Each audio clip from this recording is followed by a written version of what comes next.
Merciless. Shower me with praise!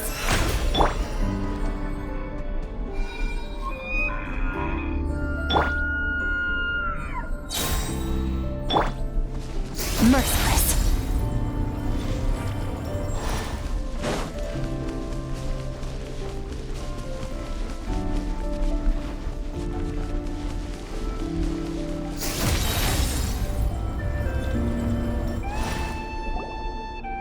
Where are they going? They mentioned a mage and... a name? So, Mr. Varka, are you acquainted with this Nicole? Or should I call her Mage N? Not really. We've never met, though she has come up in conversation. From what I've gathered, Alice kinda took Nicole under her wing. Taught her how to speak in a more ladylike fashion, that kind of thing. Huh. Hard to imagine Alice as an etiquette coach. Yeah. Alice is a larger-than-life personality, I'll give you that. But then again, that's why she's able to draw such an eclectic mix of people into her inner circle. If I remember correctly, being an interesting person is actually one of her main entry requirements. So, if you ever wanted to join the Hexenzirkel, I'm sure you'd both be eligible to apply. Hey! Don't go around making promises on Alice's behalf! I wouldn't dare. I'm just trying to paint a picture of the Hexenzirkel for you. Okay, sure. Anyway, since none of us have ever met Nicole, how are we supposed to find her? We can't just go up to every woman in sight and ask, "Hey, are you Nicole?" Maybe something she's wearing will give it away? Like, a windbloom pinned to her chest or something. Wait a minute. Alice never said Nicole was from Mondstadt. Oh, true.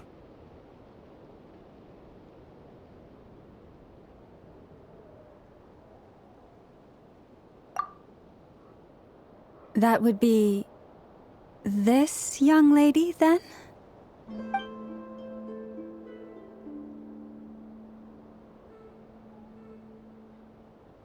Hey there! Sorry to disturb you, but... are you Miss Nicole? Varka, Knight of Boreas of the Knights of Favonius. Alice might have mentioned me before. Mm-mm. Have we got the wrong person? Sorry. Well, this is awkward. When I shook my head, I meant, no, Alice hasn't mentioned you before.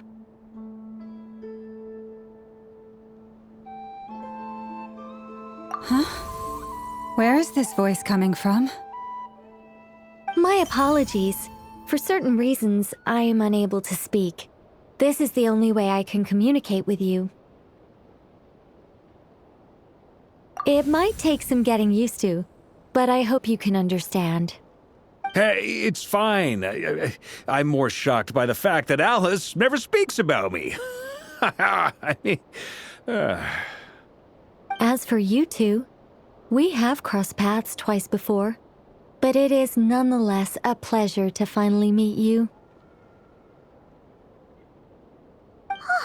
It's really you! Thanks for all your guidance in the past! You're quite welcome. This time, things are different. We have reached the unwritten pages of the story. You might say that we stand at the crossroads of fate.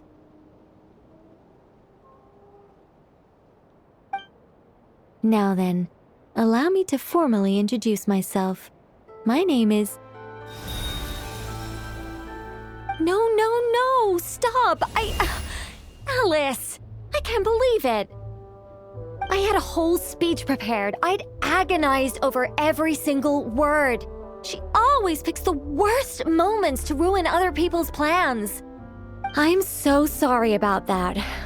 Alice took the liberty of devising some bespoke self-introduction magic for each member of the Hexenzirkel. But I could have sworn I deleted all of the triggering conditions for it. How did it bypass everything? Oh gosh, this is so embarrassing. This is a very different side of Nicole than what we're used to. Is she Not used to face-to-face interactions? Don't worry about it. We've seen that introduction magic once already, so it wasn't too much of a shock. Please go on, Miss Nicole. We'd love to hear what you have to say, or, well, communicate. Huh? Are they talking to this lady? But... Will you all promise to forget that horrendously embarrassing introduction? Sorry? Embarrassing? When?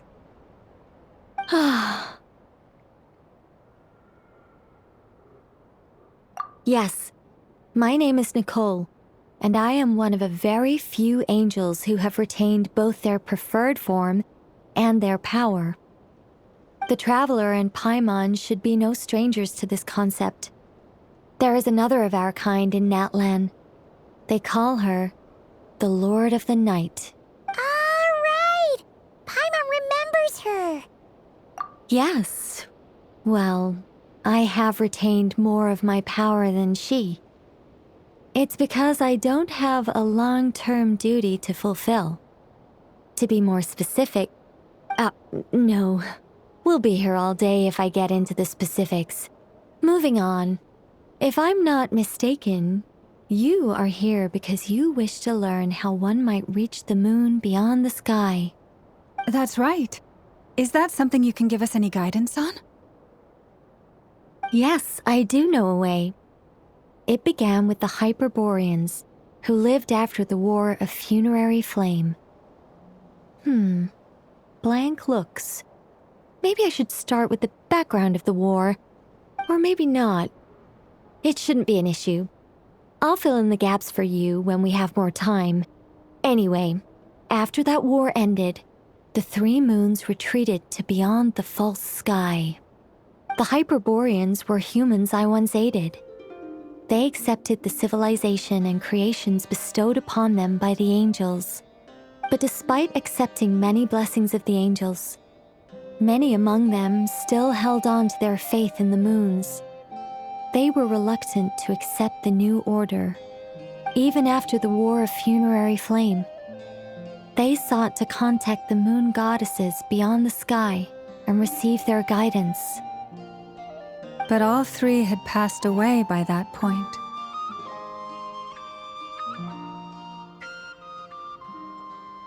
this mage has a unique method of communicating.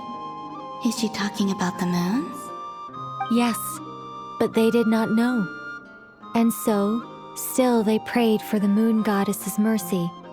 After building titanic structures that consumed vast amounts of Kuvaki, at last they glimpsed the moons and heard their voices.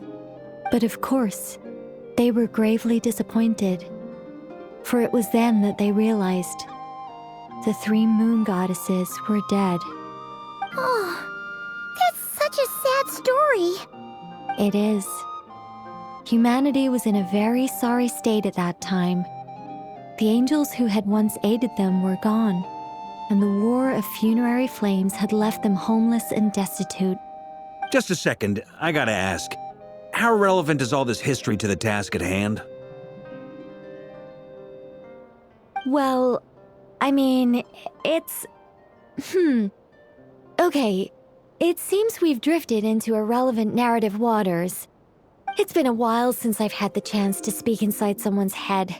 As soon as I got started, I lost control and the words just flowed out like a waterfall. What I'm trying to say is... Right, yes, that's it. The relevant part is the ritual created by the Hyperboreans. The fact that they bypassed the false sky and saw the true moons implies that they successfully built a connection between Tevat and the outside world. Which means, with enough Kuvaki and a sufficiently stable connection, it should be feasible to send one person over the border. Okay, so they built some kind of portal? Oh, yes. A portal. Yes. Is something wrong? You sound disappointed. I just didn't expect you to summarize it so well. It turns out I could have said all that in one word, if only I'd managed to think of it. No, please, it's fine. This is invaluable knowledge. I'll be sure to record and preserve everything in writing. Oh, really? Well, in that case, I suppose I could backtrack and add some more detail. I did gloss over a few things so far. Whoa, whoa, whoa, time out. Let's summarize what we've got first. The Hyperboreans were the last ones to use this method, right? So we somehow need to find whatever structure they built and make sure there's enough Kuvaki to power it up. Luckily, we have the moon marrow of both the eternal and iridescent moons, so we're all good for Kuvaki. Which means the key issue we need to focus on is finding the place. Am I right so far? Yes. Although I expect the structure is long gone by now. That said, what if we could take advantage of the phantoms to travel back to a time when it still existed? Well, travel back isn't quite accurate. It's more like we'd be creating a handshake between 2 points in space-time. We wouldn't even have to pick a time when it still existed. It could just be a time when it still appeared in phantom form via projection, or we could project our own phantoms, fold them together, and... You look lost. Was that too hard to follow? Yeah, things got a little, technical there. Paimon's brain is reaching capacity. All right. Let me think about how to put this more simply. Okay, got it. Over the next few days, I'll search for phantoms that we can use. Once I find one that meets the criteria, I'll let you know and we'll regroup. By completing certain rituals, specific individuals will be able to enter the phantom and make it to the Hyperborean structure. If everything checks out and it looks feasible, we'll just need to wait for Moon Prayer Night, and we can send the Moon Goddess back home. I'm really skimping on the detail here. Is this making any sense at all? I think so. For now, we'll just wait to hear from you. Yes. Basically, yes. Great. Counting on you. In the meantime, we'll focus on finding the Moon Goddess's name. My name? Are they looking for a way to stop me from disappearing? Excuse me, Miss... Go on, Miss Nicole. This conversation was a little all over the place. I didn't catch your name. I am Lauma, of the Frost Moon Scions. Ah, I did wonder. I noticed that you listened very intently when I spoke about Hyperborea and the moon's history. If you'd be interested, I'd love to visit you this evening and go through it again in greater detail. Also, if you were serious about making a record, it would be too risky to simply write down the raw details as is. I would suggest some tweaks. Maybe rewrite the stories as fairy tales or fables, perhaps even prayers. Anyway, we can cross that bridge when we come to it. So, see you later then? Oh, and no need to prepare anything. Just a cup of tea will do. See ya! She seems friendly. It's just... It's so nice to find someone who's actually willing to listen. I've been dying for a chance to finally go through all this systematically from start to finish. Any longer and I'd probably start forgetting it.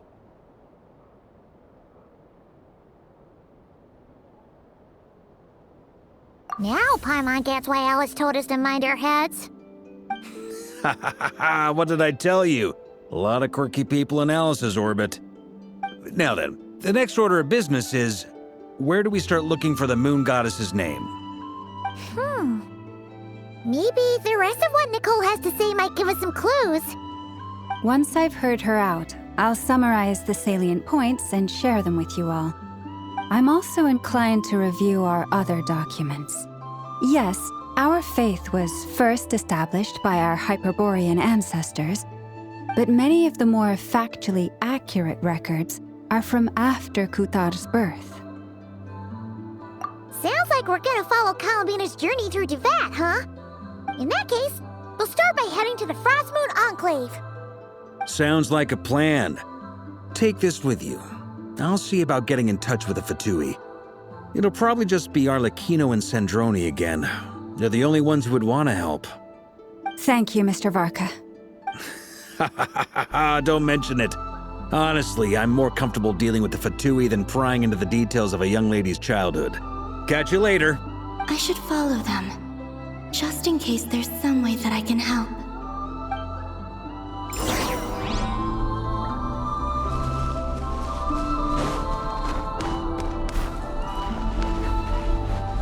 Merciless.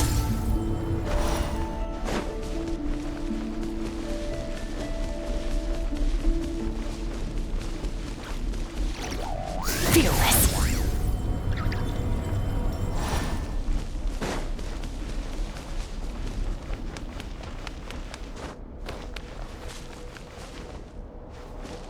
Fearless.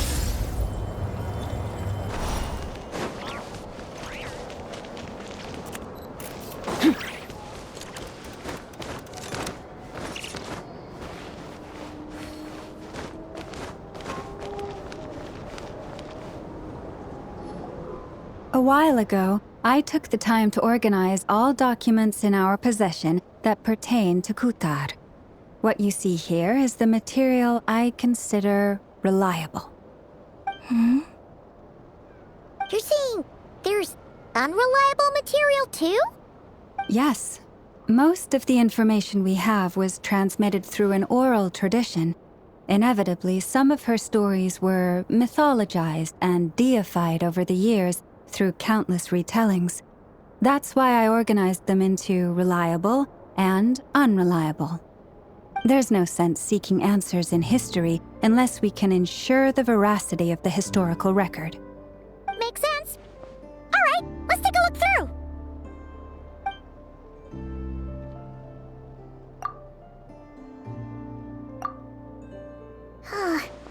Almost all these records refer to Kutar instead of Columbina. Although neither of those is her real name. Paimon's not sure what point she's trying to make.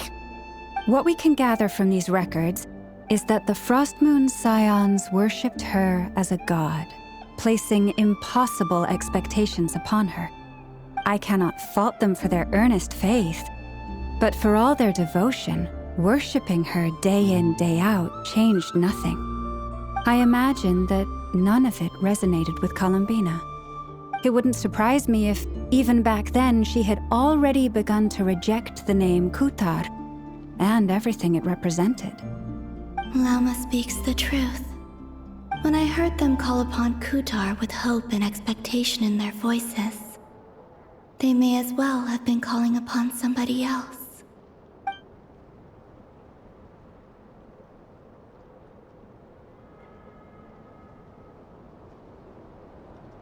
Well, that's a bit complicated.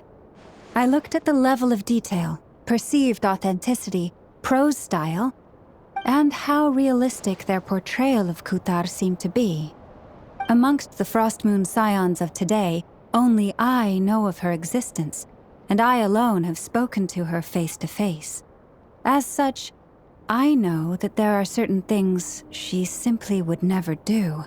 That being said, I have sensed some changes in her lately. Changes? Me? Seems like this is getting us nowhere. For what it's worth, why don't we check the unreliable sources too? Sure. Give me a moment.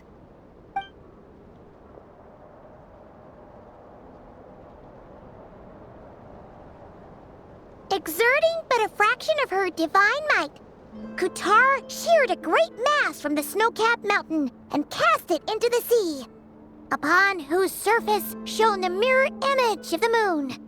Thus was formed the island of Hisi. Yeah, right. That doesn't even begin to pass the sniff test. The 3 moons are naught but lies through and through. Only one moon has ever shone for us, and Kutar is her name. The vast majority of ancient texts are filled with fanciful tales like these. I trust you understand my criteria a little better now. Kutar did not speak, merely gazing into the distance in silence. And where her gaze landed, this was her prophecy.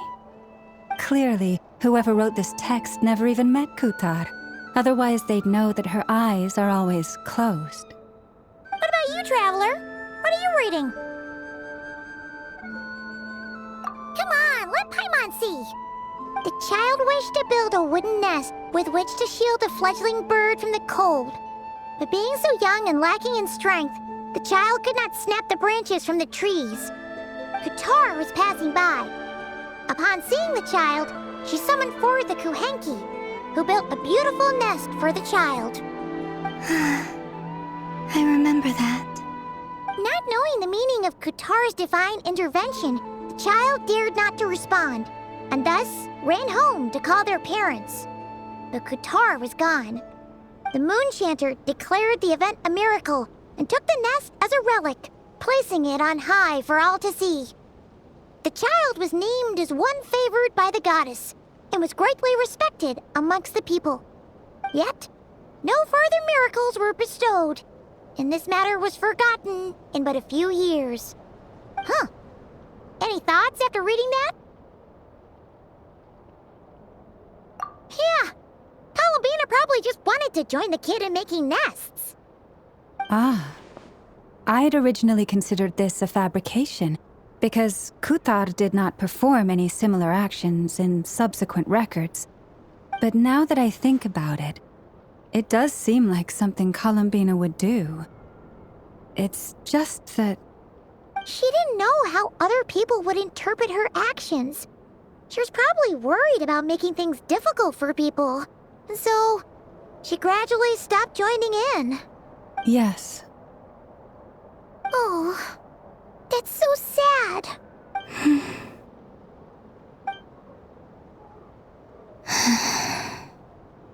And now, I can make no such gestures of warmth, even if I want to.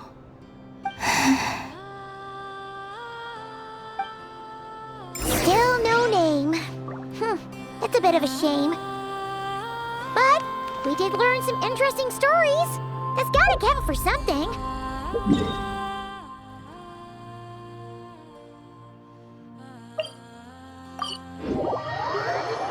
Barca said he was gonna set up a meeting with Arlecchino and Sandrone, right? Let's go back to Nasha Town and see how he's doing.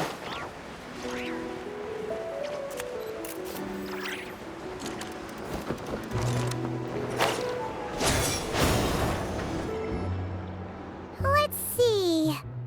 There's Barca. Oh, and it's Durin and Albedo too. Yeah, this is pretty much the same place we bumped into each other last time. I convinced them to stick around a little longer. We were all waiting on people, so I figured having a little company would help pass the time. Ah, so you've been waiting for us? Does this mean that you've already arranged things with the Fatui? Sure does. Now you're back, we can go meet up with them together. How'd your investigation at the Frost Moon Enclave go? Well, we didn't find out Columbina's true name. But apart from that, it went pretty well.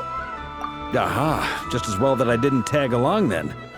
I'm sure our moon goddess wouldn't want every man and his dog knowing all about her private life. Still, desperate times, desperate measures, I guess. Someone had to do it. So, Barca was waiting on us, but what about you two?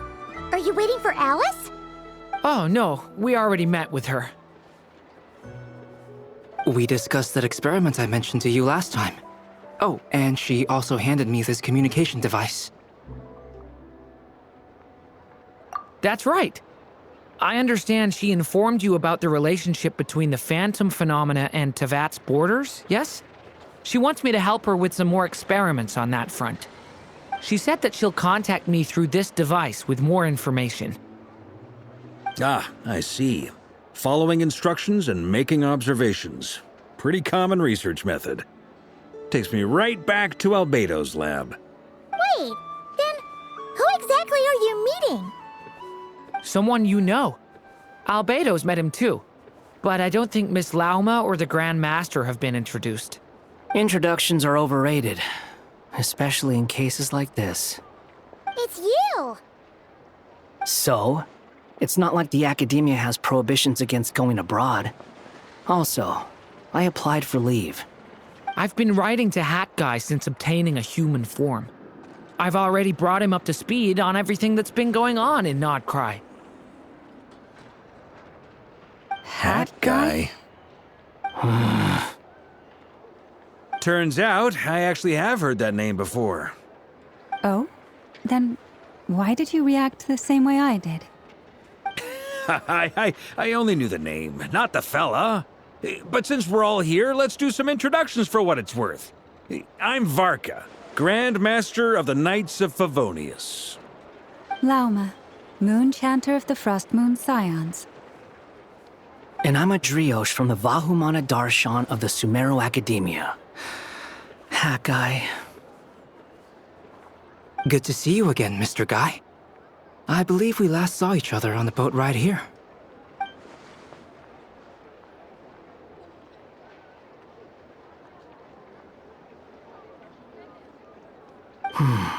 Mind you, the only reason I came here is because there's someone I want to look into.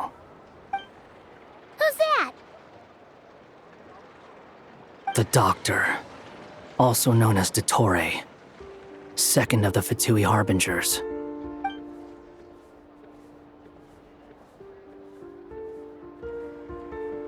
From the tone of your voice, it sounds like there's bad blood between you. I was reviewing our archives and noticed that a lot of information about him was missing. Left a bad taste in my mouth. That's all there is to it.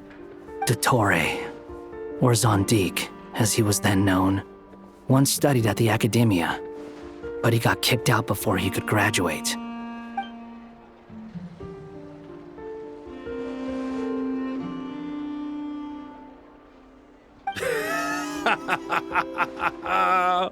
So the Harbinger's #2 man is a college dropout?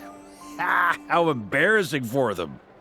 Last we heard, he was planning something. We actually heard that a few times before, even coming to Nodcry, but we haven't seen a trace of him since we got here. He only appears when something interests him. For all we know, he might have left already. But the fact he did something here at all is worth noting. It'll fill a couple extra lines in his file. Why does it sound less like a file you're writing and more like a criminal record? Anyway, we were just about to meet 2 of the other Harbingers. Want to come along? You might learn a thing or two about him there. Sure. Even though they're Harbingers, well, they're old acquaintances of ours, so, you know, when you talk to them, try to be... I got it. The Frost Moon Scions' relations with the Fatui remain tense. Forgive me if I do not attend. In that case, we'll continue assisting Miss Alice with her experiments. Good stuff. Everyone's having a fruitful time. All right, we better get going. I'll lead the way.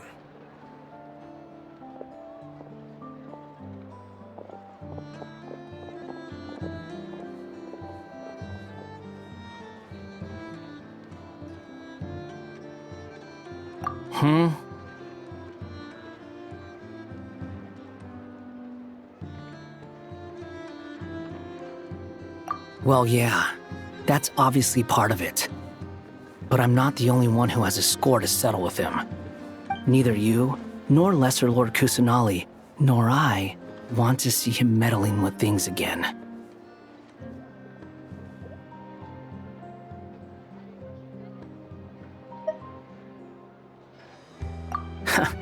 What's the hurry? Don't worry. Pigeons always know which way home is.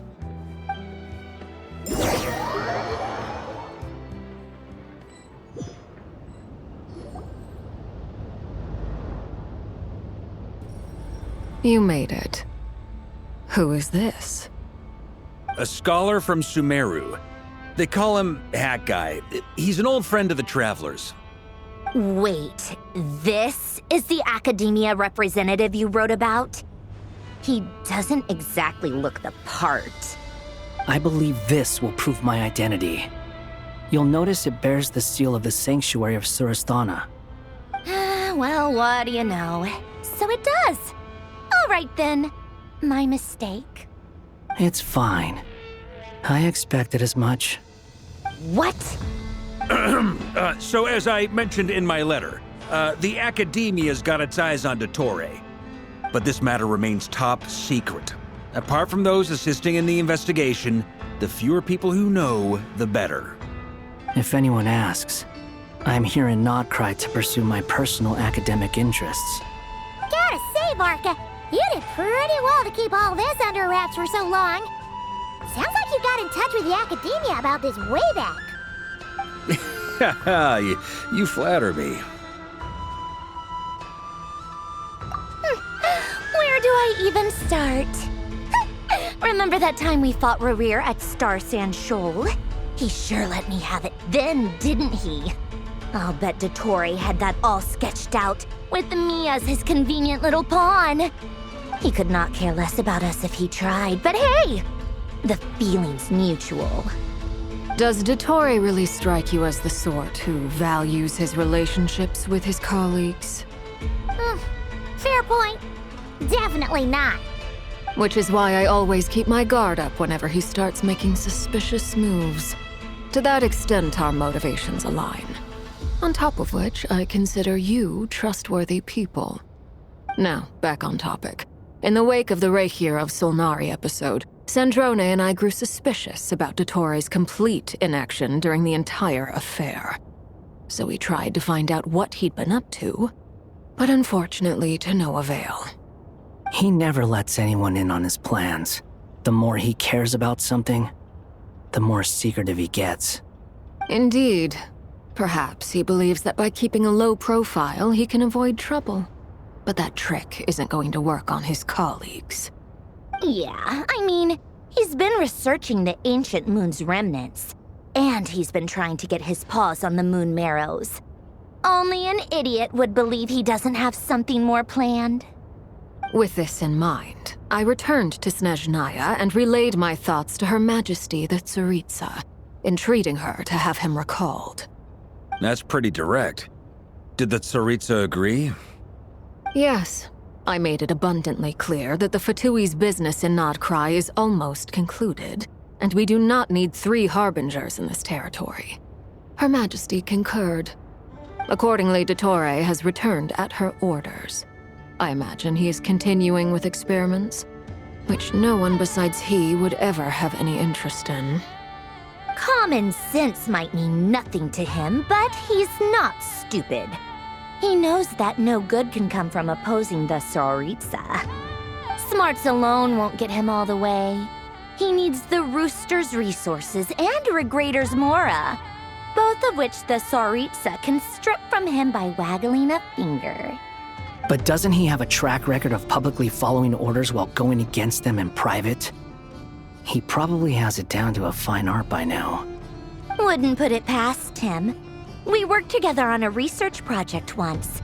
Only briefly, but it was enough to show me that we're fundamentally different people.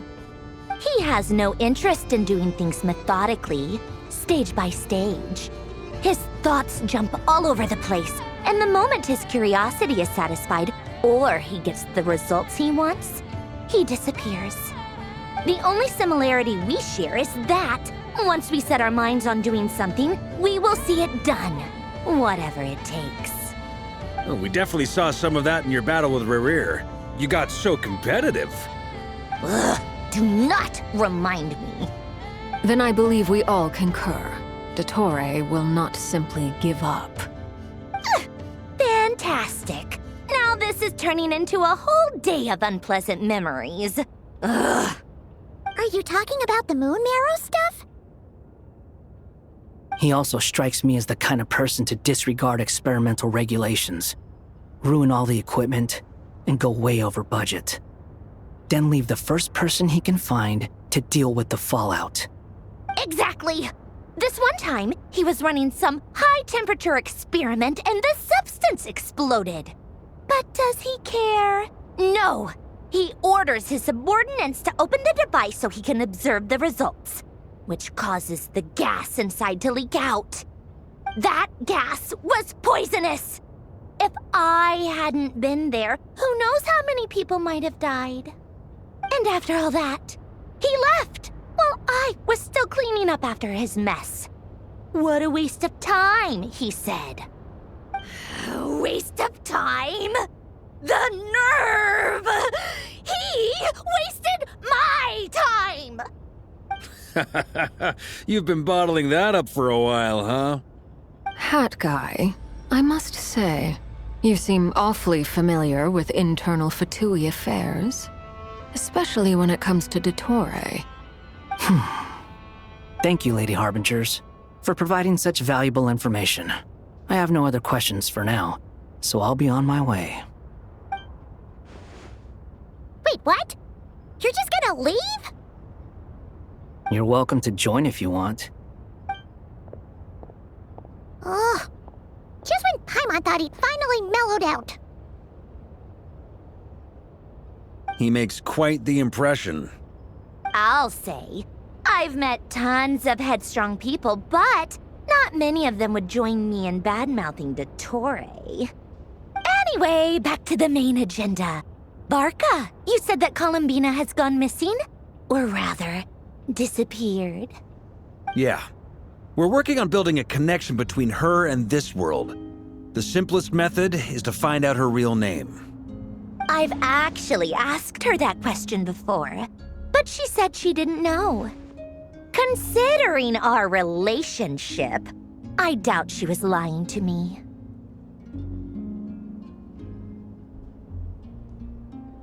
As far as I recall, she was never dispatched by Her Majesty to claim a gnosis or anything like that. The Tsaritsa's plans had long contained a place specifically for her. I always thought that was weird. What could she do that the rest of us couldn't? Knowing what we do now, it's probably something related to Kavaki, right? More than likely. When she first arrived, Columbina would often go to Her Majesty and ask when she could start the task assigned to her. But Her Majesty always gave the same reply. The time has not yet come. So she spent her days in Snezhnaya doing basically nothing. The Tsaritsa has summoned a beautiful blind maiden to be a harbinger, giving her the third seat by virtue only of her enchanting voice. It was a dumb and stupid rumor, but the reality of the situation made it hard to refute. And what happened after that?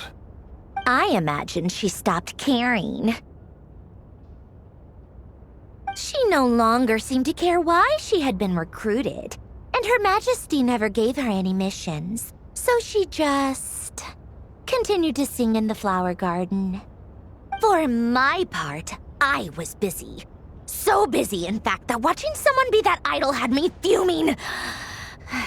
But still, I got the sense that she had long been used to a life of other people claiming she was needed when she wasn't.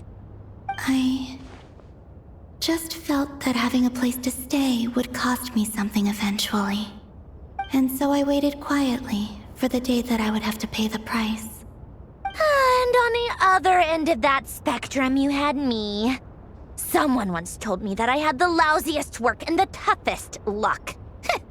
That's a good way of putting it. I forget who said it, but those words have always stuck with me. But you've done your job exceptionally well all this time. Because at heart, you are a conscientious person. What is it? Something come to mind?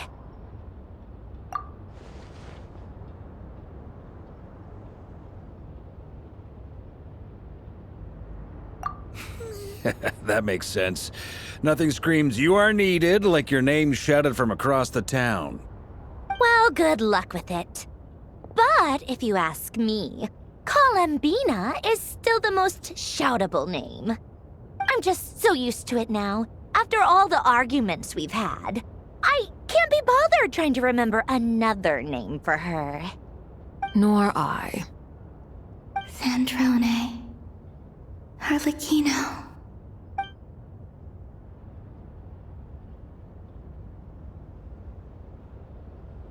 Huh! It's a Sealy! Does that mean Nicole has news for us? Ladies, I thank you for your hospitality. If the chance ever comes up, I definitely owe you both a drink sometime. I'm sure it will. You can make your own way out. Heck, you've been here enough times, you probably know your way around better than I do. Okay, time to do what adventurers do best. Follow that Sealy!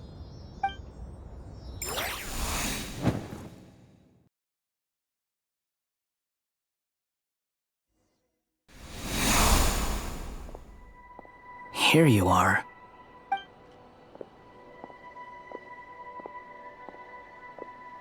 Oh, that guy. How come you're back so soon? Did things go all right with the Fatui? Fine. Dotori's been summoned home by the Tsaritsa. Couldn't get much more than that. How about you? Any progress with the investigation? Unfortunately not. We've tried everything. Different phantoms, different locations, different points in history. But the results are the same each time. Abyssal monsters roaming the land. People crying out in despair, with no hope of being rescued. Every time I see it, I can't help but think, is this what it was like in Mondstadt when Dragonspine Durin attacked? And if I fail in the task I've been given, will I create yet another tragedy? That's just meaningless speculation. When we encountered similar phenomena previously, I tried to interfere with those illusions, using sounds and lights to guide them. However, we could not change their fates. At most, we were able to extend their existences. The events of the past are like fate that has been written into Irminsul. There isn't a living thing in Teyvat that can escape its past. But Miss Alice instructed us to try to find ways to change the outcome that these phantoms face. It's an impossible task. Can't you just refuse? Since she asked us to do this, I feel like it can't truly be impossible. Or if it is, well, mages can make the impossible possible. I could not have been born as Durin otherwise. But you also said that your past 39 attempts were fruitless. That's true. But you're still going. Yes. After this many futile attempts, surely you realize that you're not doing this because you still believe what some mage told you. It's because you want her hypothesis to come true. It's something you wish for deep inside. So, think for yourself about what you want to do. As long as you don't believe it's futile, it isn't. Yeah. Previous experience indicates that we cannot touch the phantoms, which limits the effectiveness of our interventions. If we want to clear this hurdle, we need to break this rule somehow. Same thought here. Following the same rules means repeating the same failures. Reducing ourselves to mere playthings of fate. So you mean we need to figure out a way to make contact with them despite knowing that we can't? Yes, and I suspect that's something only you are capable of. Everything in Teyvat is logged in Irminsul, but the withering that once occurred in Sumeru was a sign that the Great World Tree was being corrupted. This corruption allowed things that should not have existed in Teyvat to appear. This is tantamount to rewriting reality to an extent. You're saying abyssal power might be able to affect those phantoms? No one's ever tried it before. If you're gonna try it, it'll take courage. And you have to be confident that you can control it. Is anyone there? Has anyone seen my daughter? She's missing. I have to find her. I hear someone inside. Spargana?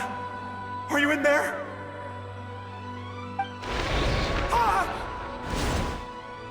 If I can use my abyssal powers to warn him that there is danger here, maybe it'll change his decision. Maybe he'll stay away. Yes. The important thing is not the nature of the power, but rather how you use it. To intimidate and obstruct. Sounds about right for the Abyss. Let me try. I should be able to influence that thing. Have you seen a little girl? What? This isn't the time for that! Just run!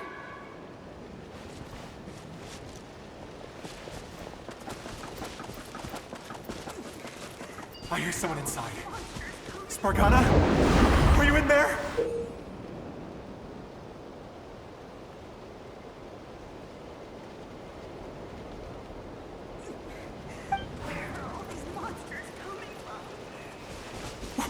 What is this? Looks dangerous. I should get out of here.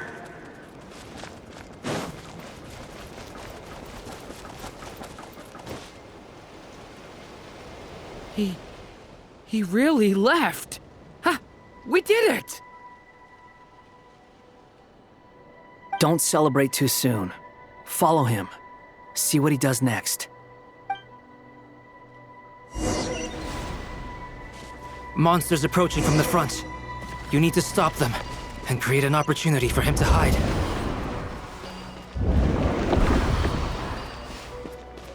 No! There's monsters ahead!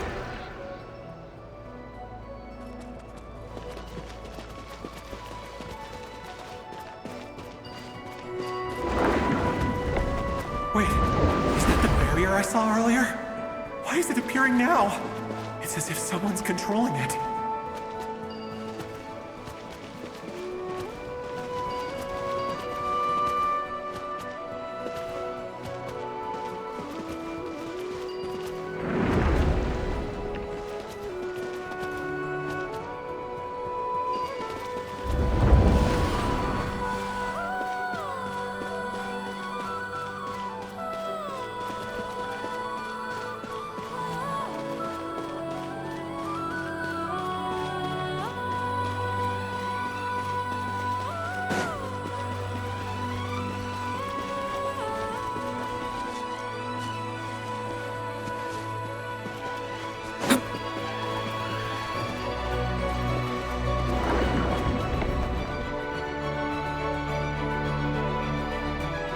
The monsters are gone. Is it safe now?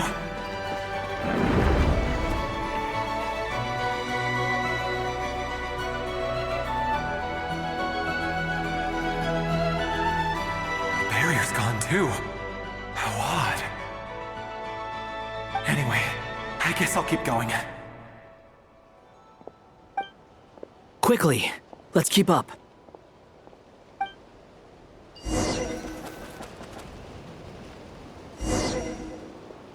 Wait, there was someone else here? Don't go any further. We've got anti-monster traps laid out everywhere. But my daughter must just be up ahead. I have to go. This way's blocked.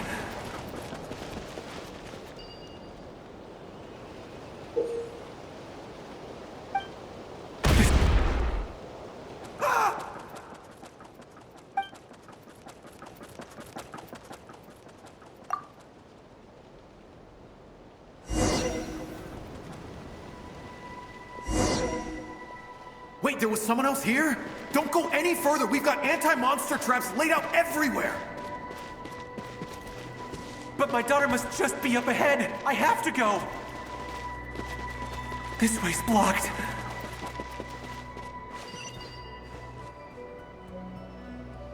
We might be able to use the explosives over there, but we need to take care not to hurt him.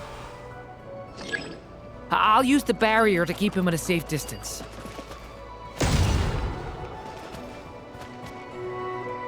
This barrier seems to be helping me somehow. Hey, wake up! Oh, no good. Gotta keep moving ahead.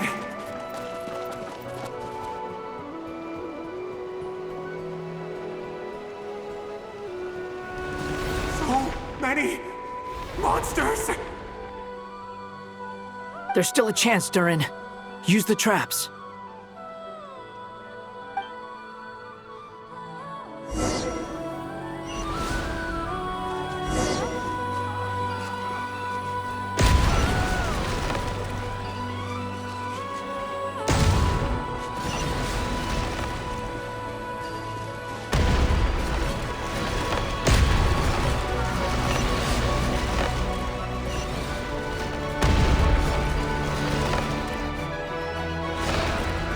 Help me!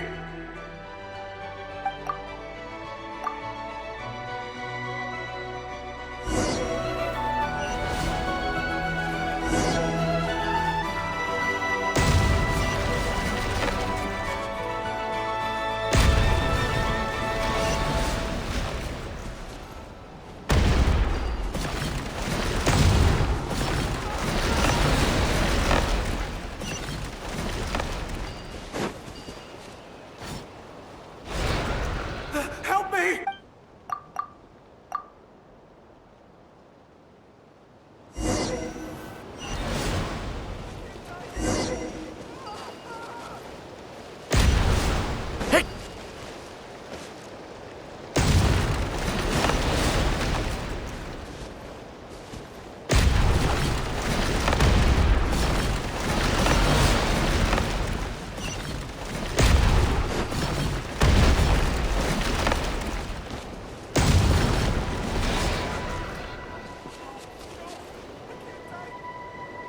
This is a new development. I've never seen this happen before. We might just be able to save this person.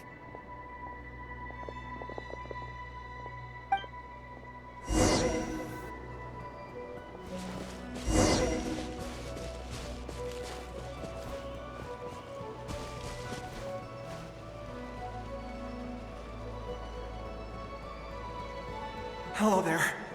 Have you seen my daughter? Spargana is her name. She's carrying a large backpack. Get out while you still can, you fool. You won't find any survivors here. But I can't just leave her here. She must be so scared right now. Sorry. Wish I could help, but I haven't seen her. You'll just have to keep looking. Okay, thank you.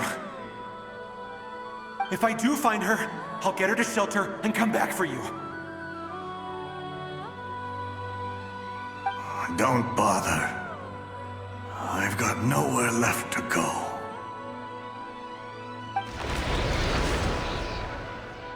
What's that noise? Monster! No, if he goes inside, he'll be walking into a trap. Let's try this once more. This time, we have to stop him.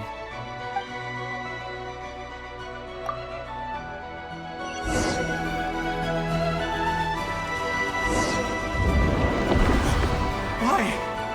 How will I know where Spargana's gone like this? You know what? I'll trust this strange barrier. It's gotten me this far after all.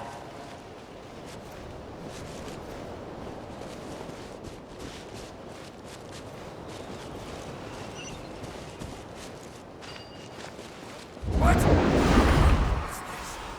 Spargana, are you there?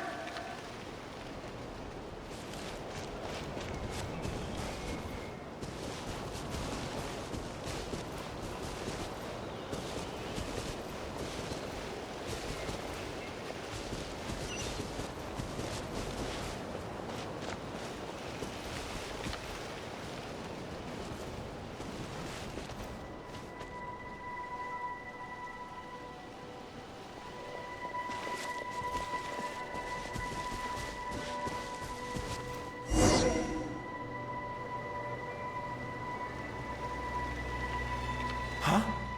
That looks like one of my daughter's books! Thank you. Thank you! Yes, it's one of hers for sure. That's her name on it right there. She left her backpack here. Durin, just like last time. Use the explosives.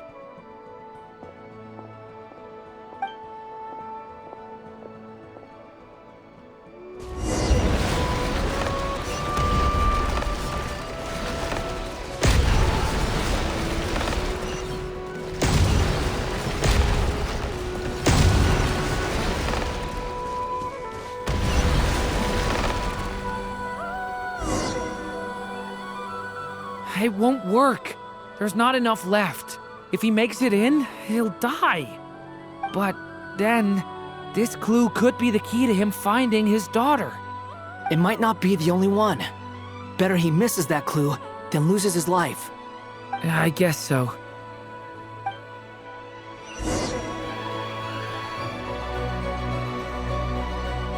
Stop him, Durin. We can't let him get any further in. That's my daughter's book! She's passed this way! Why? Why won't you let me go in? I've searched and searched and searched just for this! But how will I find her without any clues? I no longer have anywhere else to go.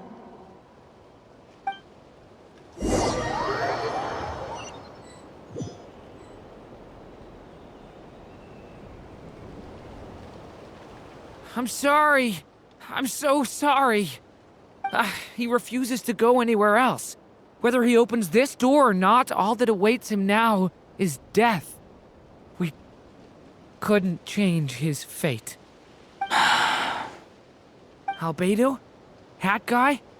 Let's try one more time. I don't know how we're gonna do this, but I don't want to give up either.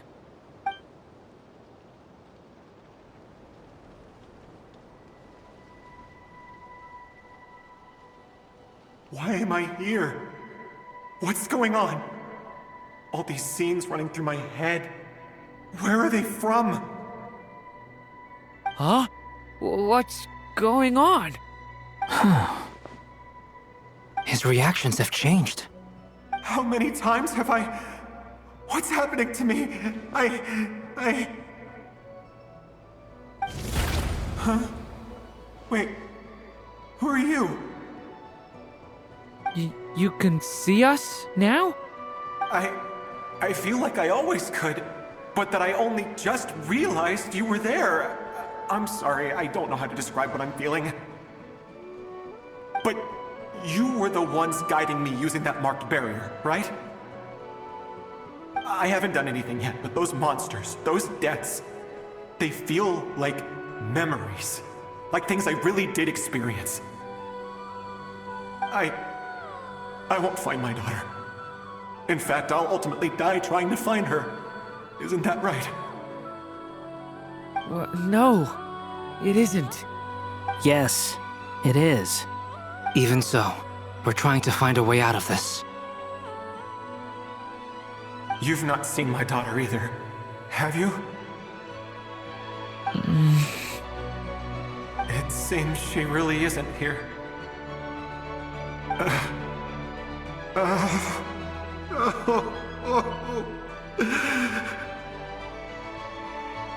I'm sorry we couldn't help you.